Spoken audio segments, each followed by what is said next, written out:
yam ithemba, part 19.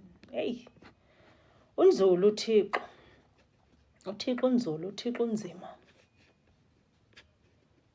Uthi akandilibelanga, akazange wandidela. Ndimbonile laa Thixo, guys, ndimbonile.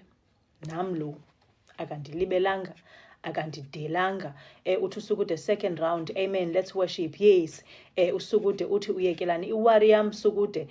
Ndizothi ndithi ndifuna ukuyifaka le recording phana kwaTikTok, babe bendixelela enye into nabo ba hayi copyright njalo njalo, so ufuneka ukhawuleze uyikhathe. Wena uba bekuya ngokwam ndivele ndicule nje, ewe ndiyaziva uba ndiyavukelwa. Qha bazawundisokolisa apha kwaTikTok uba ndixelele uba ndi-copyright njalo njalo, ezaa nto zibhalwayo phaa zesiNgesi. Ndibone ngoku i-recording yam seyingasafuni ungena. Ewe injalo ke sukude, ewe Dumo, awukwazi